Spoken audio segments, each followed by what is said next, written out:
السلام عليكم خاوتي ومرحبا بكم في ثاني حلقة من أساسيات التصوير السينمائي. في الحلقة اللي فاتت هضرنا على الكاميرات وهضرنا ثانيك على المعدات اللي يسحقهم بنادم باش يبدا في التصوير السينمائي. إذا مازال ما تفرجتهاش أني خليت لك الرابط الفوق باش تروح تتفرجها بعد باش تفرج هذه. في حلقة اليوم هنتكلموا على موضوع جد مهم واللي هو كيفاش الكاميرا تتمشى ورحلة الضوء داخل الكاميرا. راح نحكي على مثلث التعريض والقواعد تاع دخول الضوء الى الكاميرا وكيفاش يستعملهم المصور باش تخرج له ليماج شابه. اذا كنت مهتم بهذا المجال وراك حاب تتعلم اساسيات التصوير السينمائي ما تنساش تابوني عندي وتاكتيفي لي نوتيفيكاسيون باش تجيك الحلقه اللي بعدها. وبلا ما نطول عليكم لونسيو الانترو.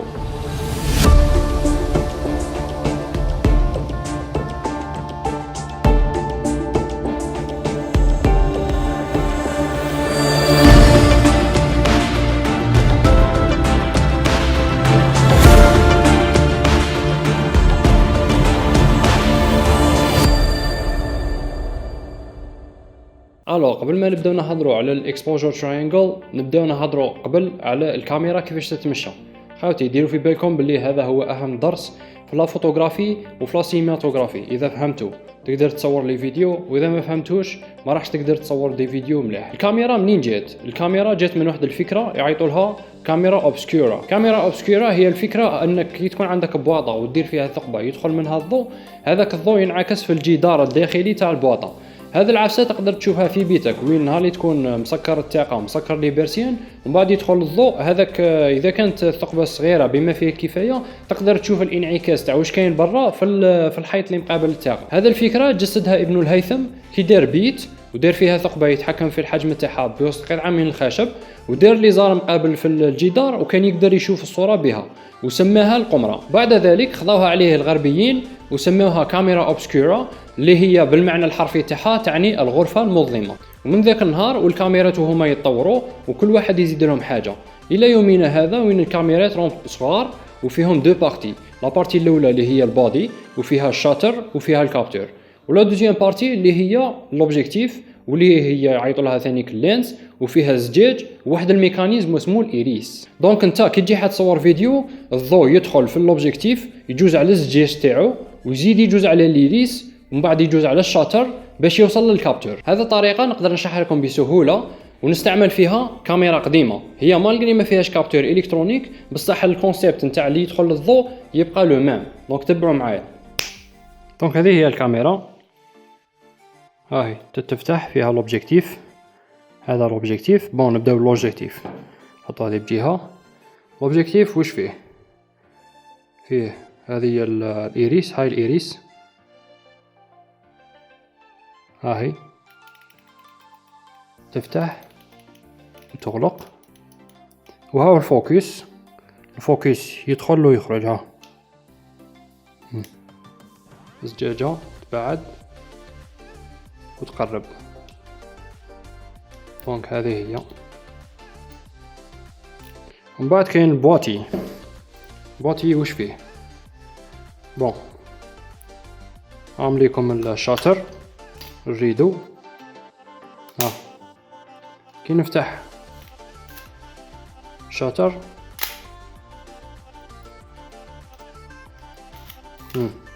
نفتح نو يدخل الضوء بوندون 1 سكوند ولا يعاد يتسكر. هنا المرايه هذه تطلع. بون في الميرورلس ما كاش مرايه بصح في الدي اس ال ار كاينه مرايه. المرايه هذه تطلع للفوق وينحل الشاتر بعد تعاد تسكر. هذوما مع بعض يديروا لك كاميرا. دوكا نهضروا على الزجاج اللي فيه لوبجيكتيف وهذه حاجه ما يهضروش عليها بزاف الغاشي.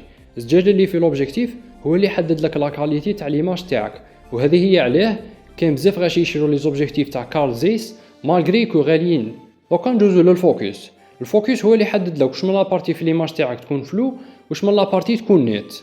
ولا فيتيس تاع الفوكس حاجه مهمه بزاف سيرتو في لا فوتوغرافي تاع سبور. هذه هي عليه لي زوبجيكتيف لي فوكسيو رابيدمون يسواو غاليين. دوكا نروحوا للخاصيه الثالثه اللي في لوبجيكتيف واللي هي الفوكال لينث البعد البؤري وهو بكل بساطه الزوم. من ناحيه الفوكال لينث ولا الزوم لي زوبجيكتيف مكلاسينيهم سولون دو كاتيجوري. لا بروميير كاتيجوري سي الوايد انجل لينز. الوايد انجل لينز هذوما يرجعوا لك لي ديستونس يبانوا بعاد بزاف وتقدر تشوف كاع اللاندسكيب ليماج تكون بارابوليك والموفمون فيها يبان بطيء. لا دوزيام كاتيجوري سي لونغ لينز. لونغ لينز يقربوا لك سوجي تاعك، يرجعوا لك لي ديستونس يبانوا قراب البالون بال، ليماج تكون هيبربوليك والموفمون يبان رابيد. بون كيما هذه لقطه مصوره بالوايد انجل. هذا هو السوجي تاعنا.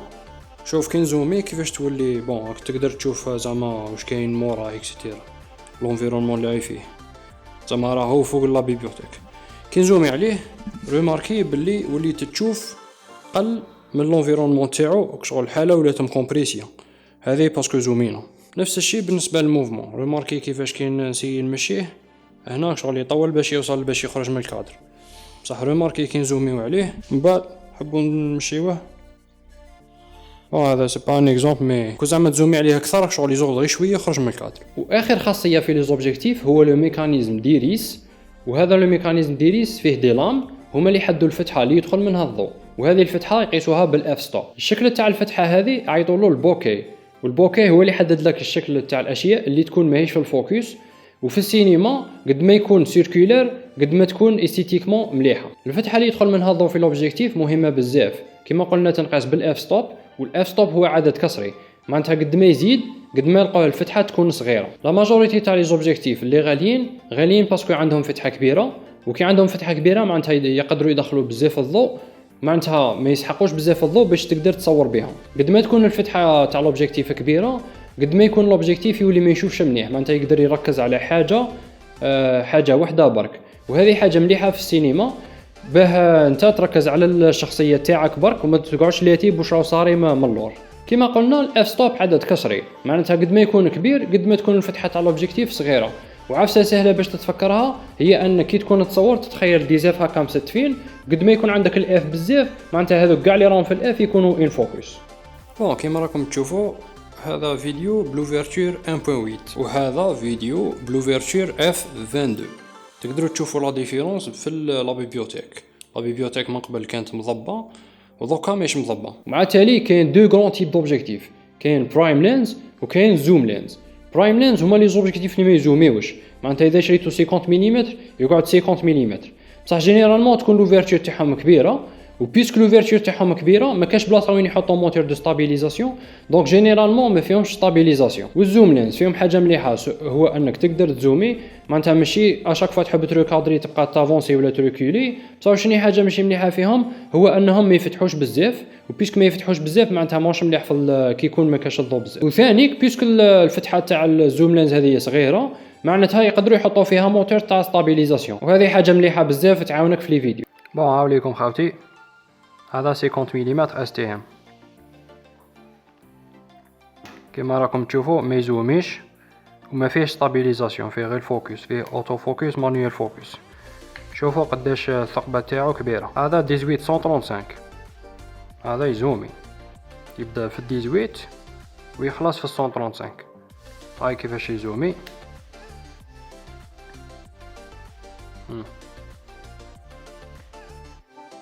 كي تزوميو خاوتي ما تزوميوش هكذايا فور ما تجبدوش شغل فور هكذا باسكو فيه لاطريس لداخل تتقطع، وهاي الثقبه تاعو قداها صغيره.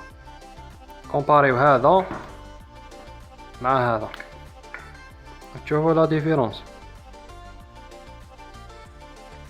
هذه هي لا ديفيرونس بين زوم لينز اللي ما يفتحش مليح بصح فيه ستابيليزاسيون هاهي، وبين برايم لينز يفتح مليح يشوف الظلمه بصح ما فيهش ستابيليزاسيون.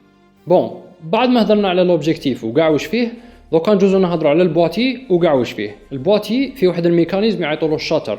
الشاتر هذا ريدو يقعد محلول لمده معينه من الزمن تنقاس بالثواني. كي نقولوا ثواني معناتها دي فراكسيون دو سكوند، معناتها الشاتر سبيد نتاع 1/2 معناتها يقعد محلول نص ثانيه، وشاتر سبيد تاع 1/4 ينحل بوندون 4 ثانيه. لا فيتيس اللي يفتح بها الشاتر تحدد لك الموشن اللي هي الحركه. قد ما يكون الشاتر سبيد لا فيتيس تاعو عاليه بزاف يحبس الحركه، يرجع الاشياء شغل يبانوا حابسين. وقد ما تكون لا فيتيس تاعو شغل بطيئه الاشياء اللي تصورهم يبانوا شغل تخرج ليماج شويه مطلسه. بون هذه شاتر سبيد 25. روماركي الموفمون كيفاش راه مطلس شويه. هذه شاتر سبيد 100. روماركي كيفاش الموفمون جاي شغل شارب. ودوكا لحقنا لاخر ما حط يلحق ليها الضوء في الكاميرا واللي هي الكابتور. الكابتور هذا حساس للضوء والحساسيه تاعو تنقاس بالاي اس او. كاين بزاف لي فوتوغرافو اللي يخدموا لا فيديو يحقروا الاي اس او، يقول لك يكون الاي اس او عالي بزاف تكون ليماج تاعك تخرج لك عيانه، وهذا اعتقاد خاطئ 100%. ودوك نفهمكم عليه. بون كيما راكم تشوفوا خاوتي في الشيما، الكابتور هو عباره عن زربيه. هذيك الزربيه فيها دي فوتو دايود، وهذوك لي فوتو دايود يريسيفيو الضوء وينتربريتيوه على سينيال الكتريك نتاع ار جي بي، فيها ريد جرين والبلو، الاحمر الاخضر والازرق. هذاك سينيال الكتريك يتبعث للبروسيسور، يجي معاه واحد النويز كيما انت باغ اكزومبل كي تحل التاعه باش تشم الهواء يجي معاه الغبار، سي لا ميم شوز. الكابتور كي يبعث السينيال للبروسيسور يبعث له معاه هذاك النويز اذا كاين الضوء بزاف يولي شغل نيجليجاب، شغل كيفاش يقولوها في الفيزياء، والله تولي القيمه مهمله، تولي القيمه تاعو تاع النويز هذيك الكترومagnetic فيلد تولي مهمله. بصح اذا كاين ما كاش بزاف الضوء تولي القيمه تاع الالكترومagnetic نويز هذيك تولي شغل عاليه بزاف، وهذه هي علاه اللي ماش تخرج لك مخسره، باسكو الضوء ما كاش بزاف، ماشي باسكو الاي اس او طالع. حاجه تشوفها في لي سينيماتوغراف بروفيسيونيل سكو يستعملوا الاي اس او على اساس كشغل سبيد ميتر يقيسوا به الضوء. اول حاجه اللي يديروها كي يدخلوا الصاله ولا يشعل الكاميرا ويبدا يقيس في الاي اس او في الكوانيت باش يعرف اسكو الصاله هذه مضويه مليح، ولا كانت ماهيش مضويه مليح يقول لهم زيدوا لي الضوء. انا ما نقدرش نصور هكذا. خاوتي باش نكسبليكي لكم غير اكزومبل صغير كيما السينماتوغراف كي يدخل كيفاش يدير. انا عندك لوفيرتور 1.8 شاتر سبيد 50، دوكا يدير اي اس او اوتو هكذا يبدا يقيس. عندك هنا مثلا اي اس او 400، هنا 200، هنا اي اس او 400. معناتها هنا كاين الضوء مليح، هو اي اس او فوق ال 800 ولا ماكسيموم 1600. انا عندي سما سا ديبون الكاميرا، كاين كاميرات اللي مليح صح كيما الكاميرا تاعي فوق ال 800 يبدا يبان لك النويز، سما نسيي نصور تحت ال 400. دوكا ايماجيني ما كاش الضوء بزاف، باغ اكزومبل هذا نطفيوه، هنا يولي لك اي اس او 400 زعما دير هكذا، هنا رانا 1600. دونك شتو كيفاش هذه هي. وفي الاخير انت كي تحكم الكاميرا كاين واحد العفسه يعطولها لايت ميتر، هو الانديكاتور اللي يقول لك اسكو كاين بزاف الضوء، اسكو ليماج تاعك راهي اكسبوزي مليح ولا ماهيش اكسبوزي مليح. الميتر هذا ثاني كينقاس بالستوب، هي داير كلشي ينقاس بالستوب، سيتادير بين اي اس او 100 و اي اس او 200 كاين ستوب واحد، وبين مثلا شاتر سبيد تاع 1/15 و 1/20 كاين ستوب واحد، وبين لوفيرتور تاع اف 1.8 و اف 2.8 كاين ستوب واحد. في لا فوتوغرافي ولا سينيماتوغرافي لازمت لك تريغلي هادو ثلاثه دو فاصون كي يدخل مقدور جيد من الضوء، ماشي يدخل الضوء بزاف وماشي يدخل قليل الضوء قليل. كما مثلا في المثال الاول عندي اف 22 وعندي 1/100 شاتر سبيد وعندي اي اس او 100. الميتر يخرج لي اندر اكسبوزد بدو ستوب. واش معناتها لازمت لي نزيد زوج ستوب في كاش حاجه، سواء نزيد زوج ستوب في الشاتر سبيد، سواء نزيدها في اللوفيرتور، سواء نزيدها في الاي اس او، باش يولي لي الميتر شغل زيرو. في الحاله الثانيه عندنا باللي لوفيرتور اف 1.8 وعندنا شاتر سبيد 1/2 معناتها نص ثانيه، وعندنا اي اس او 800. هنا الميتر يقول لي باللي راك اوفر اكسبوزد بدو ستوب. هذه واش معناتها لازمت لي نقص دو ستوب في كاش حاجه، سواء نقص ستوب في دو ستوب في الشاتر سبيد، ولا نقص ان ستوب في اللوفيرتور و ان ستوب في الشاتر سبيد، وهي رايحه. المهم راكم فهمتوا الكونسيبت. وفي الاخير هذه هي علاه الفوتوغراف يعيطوا له بينتر ويز لايت، معناتها رسام بصح يرسم بالضوء. وكاين ثاني مثال واحد اخر باش تفهموا مثلث التعريض يستعملوا خويا ابراهيم صديق طالب.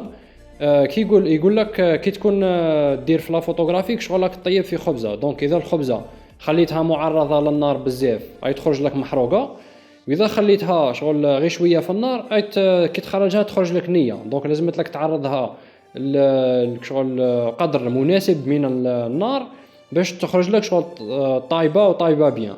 سي لا ميم شوز بوغ لا فوتو، اذا عرضتها بزاف الضوء الكابتور تعرضه بزاف للضوء ليماج تخرج لك بيضه، واذا عرضته الضوء قليل بزاف ليماج تخرج لك كحله وان بليس يخرج فيها النويز. وبهذه خوتي نكونوا لحقنا لنهايه الحلقه تاع اليوم. جيسبر تكونوا استفدتوا شويه وتعلمتوا. واللي ما فهمش حاجه يخلي لي سؤال في التعليقات وراح نجاوب عليها في اقرب وقت ممكن.